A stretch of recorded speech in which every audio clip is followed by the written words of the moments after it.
Khôn Ninh Cung, nơi duy nhất không có người sống ở Tử Cấm Thành, là nơi khắc tinh của các hoàng hậu.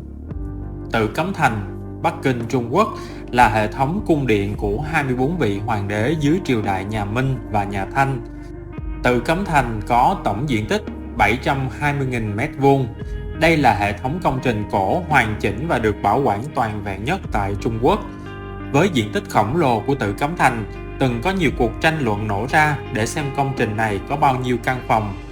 Năm 1972, các chuyên gia kiến trúc đã tiến hành thống kê toàn diện theo tiêu chuẩn tứ trụ một phòng, nghĩa là mỗi gian chống bằng 4 cột tính là một phòng. Kết quả thống kê cho thấy Tử Cấm Thành có tổng cộng 9.687 gian phòng. Tuy nhiên, trong tất cả những gian phòng ấy, có một nơi suốt thời gian dài không có người sống, đó chính là Cung Khôn Ninh. Các thành viên hoàng thất sống trong Tử Cấm Thành đều có nơi ở riêng. Hoàng thượng sống ở cung Càn Thanh, hoàng hậu ở cung Khôn Ninh, thái hậu sống ở cung Từ Ninh, còn với thái thượng hoàng là cung Ninh Thọ. Mỗi nơi ở đều có ý nghĩa riêng. Vị trí hoàng hậu đối lập với hoàng đế là trời thì hoàng hậu là đất, nên chữ khôn trong Khôn Ninh lấy từ củ quẻ khôn trong Chu Dịch, mang ý nghĩa quân tử dùng đức dày để nâng đỡ vạn vật. Tên cung Khôn Ninh được hiểu là khôn địa ninh địa, ý chỉ đây là nơi đất đai an ổn, thanh trong. Bắt đầu từ triều đại nhà Minh, cung Khôn Ninh được dùng làm tẩm cung cho hoàng hậu, màu đỏ là màu sắc chính của Khôn Ninh, để đại diện cho tình yêu và sự sinh sản. Các hoàng đế sẽ ở cùng hoàng hậu của mình trong cung điện này ngay sau ngày cưới với mong muốn có thể sớm sinh được con trai nối dõi. Các hoàng hậu sau khi được sắc phong sẽ sống tại cung Khôn Ninh cho đến khi qua đời.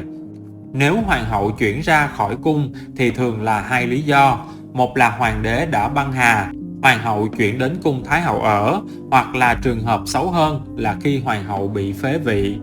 Một nơi ở tốt như vậy, tại sao sau này cung Khôn Ninh lại trở thành nơi u ám không có người sinh sống? Mặc dù tên gọi mang hàm nghĩa bình yên, tuy nhiên cung Khôn Ninh là nơi ở của các vị hoàng hậu trong cả hai triều đại Minh và Thanh lại không hề bình yên chút nào. Giới sử học đã thống kê và thấy rằng gần như tất cả các bà hoàng hậu vào ở trong cung Khôn Ninh đều có kết cục không mấy tốt đẹp. Vì thế từ lâu nơi đây vẫn được gọi là tử địa của các bà hoàng hậu trong Tử Cấm Thành. Được xây dựng từ năm 1420, tức năm Vĩnh Lạc thứ 18 triều Minh. Tới nay, cung Khôn Ninh đã trải qua hai triều đại, tồn tại hơn 500 năm. Đây là một trong ba cung trong Tử Cấm Thành. Lần dở chính sử, các nhà nghiên cứu thấy rằng trong 277 năm thống trị của nhà Minh, những hoàng hậu đầu tiên sống trong cung Khôn Ninh đều có số phận vô cùng bi thảm, chẳng được hưởng phú quý như thầy tướng số đã dự đoán, cũng chẳng hạnh phúc viên mãn như những gì người dân vẫn hằng tưởng tượng. Bi kịch tương tự cũng diễn ra với các hoàng hậu đầu của vua Triều Thanh. Triều đại kéo dài 296 năm trong phong kiến, bất luận là sống trong cung Hách Đồ A Lạp Hãn tại Hưng Kinh, nay thuộc tỉnh Liêu Ninh, cung Thanh Ninh tại Hoàng cung Thịnh Kinh, hay cung Khôn Ninh tại Hoàng cung Bắc Kinh, cuộc đời họ cũng chẳng sáng sủa gì. Người đứng đầu trong danh sách chính là Mã Hoàng hậu, người vợ cả của hoàng đế Chu Nguyên Chương.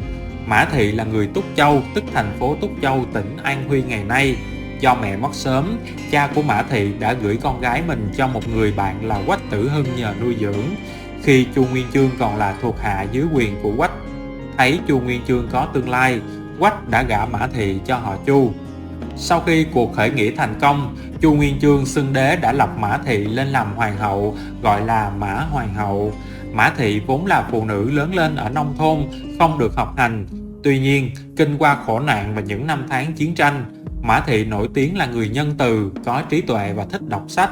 Do vậy, Mã Hoàng hậu đã giúp Chu Nguyên Chương quản lý hậu cung rất chỉnh chu. Tuy nhiên, điều đáng tiếc là Chu Nguyên Chương sống tới 71 tuổi, còn Mã Thị chỉ thọ được 51 tuổi đã qua đời.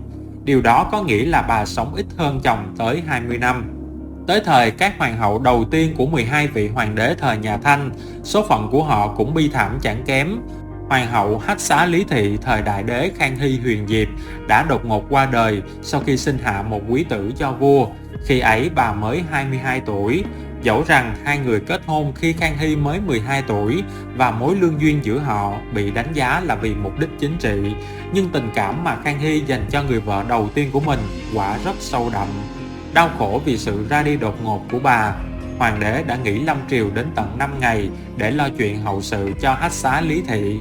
Ông rầu rĩ khóc thương người vợ bất hạnh ròng rã suốt 20 ngày.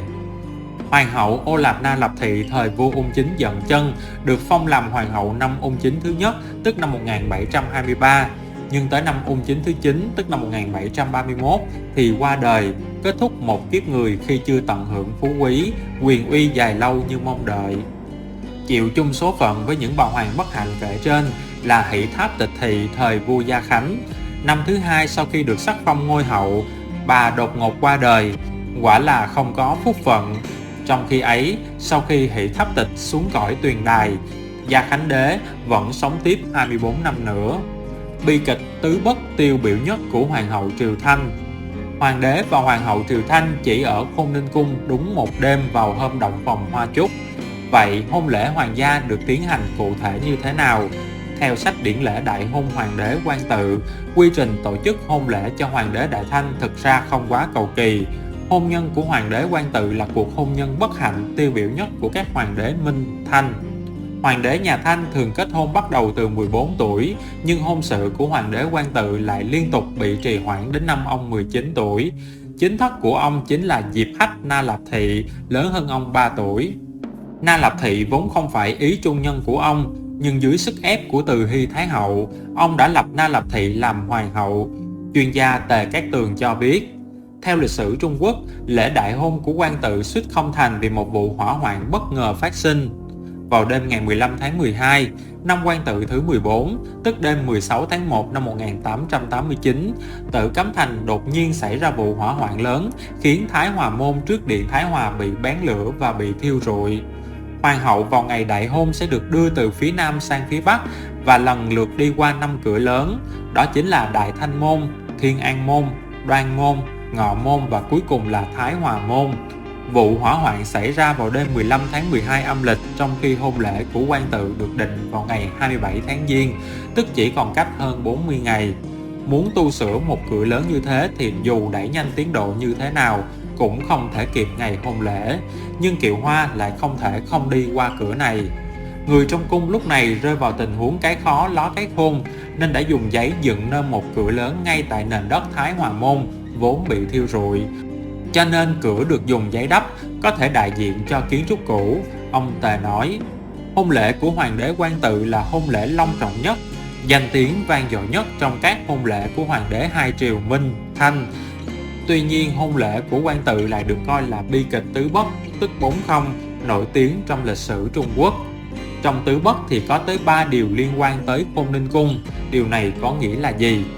Tứ bất này chính là ăn mì trường thọ nhưng không trường thọ, dùng cơm đoàn viên nhưng không đoàn viên, bức màn trăm trẻ nhưng không sinh con, tặng vàng như ý nhưng không như ý. 3 trong 4 điều trên lại là nghi thức được thực hiện trong lễ đại hôn của hoàng đế ở Khôn Ninh Cung. Ăn mì trường thọ nhưng không trường thọ, tức trong ngày đại hôn, hoàng đế và hoàng hậu khi thực hiện nghi thức hợp cẩn ở Khôn Ninh Cung sẽ cùng ăn một bát mì tượng trưng cho sự trường thọ an khang. Tuy nhiên, hoàng đế Quang Tự chỉ sống được 38 tuổi, hoàng hậu của ông cũng chỉ sống được đến năm 46 tuổi. Dùng cơm đoàn viên nhưng không đoàn viên, tức vào ngày thứ hai sau lễ thành hôn, hoàng đế và hoàng hậu dùng bữa cơm đầu tiên ở Khôn Ninh Cung, tượng trưng cuộc sống vợ chồng hạnh phúc viên mãn. Tuy nhiên, do Quang Tự vốn không bằng lòng với vị hoàng hậu bị ép cưới này, nên cuộc sống hôn nhân của ông cũng không thể thuận chèo xuôi mái. Bức màn trăm trẻ nhưng không sinh con, tức trên giường tân hôn ở Khôn Ninh Cung treo bức tranh thêu 100 bé trai hoạt bát, đáng yêu với nhiều dáng vẻ khác nhau, ngụ ý hoàng thất nhà Thanh nhiều con nhiều phúc. Tuy nhiên, Quang Tự cho đến lúc qua đời vẫn không để lại một tử tôn nào. Khôn Ninh Cung vốn được kỳ vọng là nơi yên ổn thái bình, nhưng kể từ khi nhà Thanh tiến vào Bắc Kinh thì 10 vị hoàng hậu đầu tiên của triều này đều phải trải qua cuộc đời sóng gió. Có người thì mất sớm, có người do xúc phạm hoàng đế nên bị phế truất, có người thì sống cô quạnh do hoàng đế qua đời sớm, có người bị đẩy vào lãnh cung, thậm chí tự sát. Có thể nói, Hoàng hậu của Quan Tự chỉ là một đại diện tiêu biểu nhất trong số các hoàng hậu có chung số phận bi kịch ở Khôn Ninh Cung, chuyên gia Trung Quốc nhận định. Trên thực tế, 28 vị hoàng hậu đầu tiên của hai triều Minh Thanh đều không có cuộc sống bình yên khi sống ở Khôn Ninh Cung. Sự an khang bình yên họ mong muốn khi ở Khôn Ninh Cung đều không trở thành hiện thực. Theo phân tích của các chuyên gia, lý do chính khiến cung Khôn Ninh không có người ở là do chủ trương xây dựng Di Hòa Viên của Hoàng thất nhà Thanh. Nhiều thê thiếp được chuyển đến sống tại Di Hòa Viên nên sự tồn tại của hậu cung rất lu mờ. Cung Khôn Ninh cũ kỹ cũng ngày càng trống trải. Mặc dù luôn bị bỏ trống, nhưng theo nghi thức hoàng gia, cung Khôn Ninh này vẫn là nơi hoàng đế và hoàng hậu tổ chức hôn lễ. Họ sẽ sống ở đó 3 ngày trước khi chuyển tới cung điện khác. Sau này, cung Khôn Ninh được sử dụng chủ yếu như một nơi cúng tế các vị thần của người Mãn Châu. Dù không thường xuyên có người lui tới, nơi đây vẫn được bày trí kiến trúc và nội thất vô cùng lộng lẫy theo quy cách hoàng gia. Tuy nhiên, việc chỉ dùng làm nơi hương khói suốt thời gian dài mà không có người sống đã khiến cung Khôn Ninh trở nên âm u, tịch mịch đến đáng sợ. Không gian âm u cùng nhiều truyền thuyết đen tối sẽ khiến các du khách tham quan Tự Cấm Thành cảm thấy vô cùng sợ hãi khi bước chân vào cung điện này.